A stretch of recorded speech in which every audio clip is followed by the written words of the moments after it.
Premiere प्रतीक ताजमहल।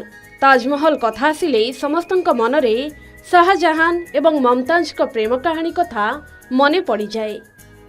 मुमताज का स्मृति रे आग्रा रे ताजमहल निर्माण करथिले मोगल सम्राट शाहजहान। उभयଙ୍କ समाधि एहार मुख्य गंबुज तले रही। धला मार्बल रे तैयारी एही महल बाहर देखिबाकू जेमिति सुंदर एहार भितरे भी सेमिति सुंदरता भरी रही। दुनियार सप्तम आश्चर्य हेउछि ताजमहल। धला मार्बल पत्थर रे निर्मित एही संरचना समग्र विश्वर पर्यटक मानक आकर्षणर केन्द्रबिंदु। निज सौंदर्य जोगु यह विशेष भावरे लोकंकु आकर्षित करे। अनेक लोक निज प्रेमिका को खुशी करिबा पई कोटी कोटी टंका खर्च करिथांती। केते कोन उपहार दियंती। आउ किछि प्रेमिका बा स्त्री माने मनरे आशा बांधंती आम प्रेमिक बा स्वामी आम पई शाहजहान को भली ताजमहल टीए तोली दियंतु। आम कथा आपनकु हुए तो किछि बुझा पडु नथिबो। ताजमहल प्रेमिक और प्रेमिका कथा आमे आपनकु काहेकि कहूछु। तेबे आसंतु जानिबा ए कथा कहिबा पछरे कारण कौन रही। मध्य प्रदेश आनंद प्रकाश चौकसे नामक जड़े व्यक्ति निज पत्नी को उपहार देइछंती ताजमहल भली घर।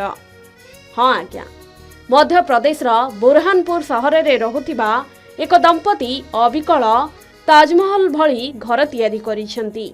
एही घर इते सुंदर होइछि जे प्रथम नजरे आपण धोखा खाइजिबे।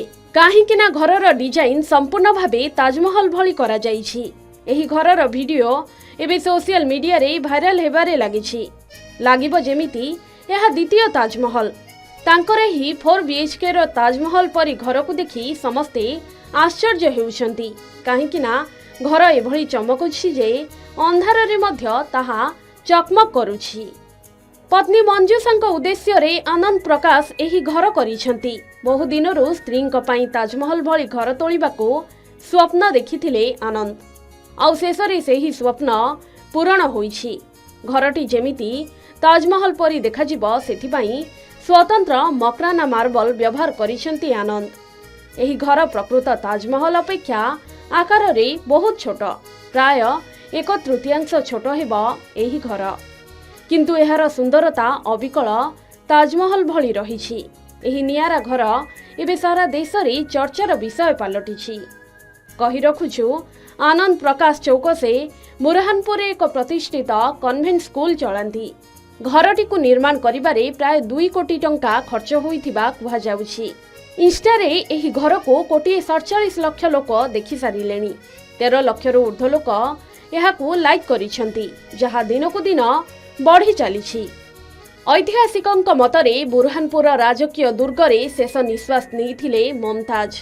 ताजमहल निर्माण मध्य एठारे कराजिबार प्रस्ताव थिला, किंतु परे एहा आग्रा रे निर्मित होइथिला। मुमताज का प्रेम कहानी बुरहानपुर सहित जड़ित, जेउंति पई आनंद चौक से बुरहानपुर रे ताजमहल भली एक घर निर्माण करिसंती, जहा लोकंक पई आकर्षणर केन्द्रबिंदु पालटिछि। एही घर निर्माण करिथिबा इंजीनियर कहिबा अनुसार एही घर करिबा पई तांको अनेक चैलेंजर सम्मुखीन हेबाकू पड़िथिला।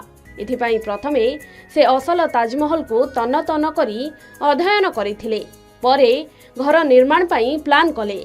एबे बुरहानपुर एही घर को देखिबाकू दूर दूरांतररू लोक आसुछंती।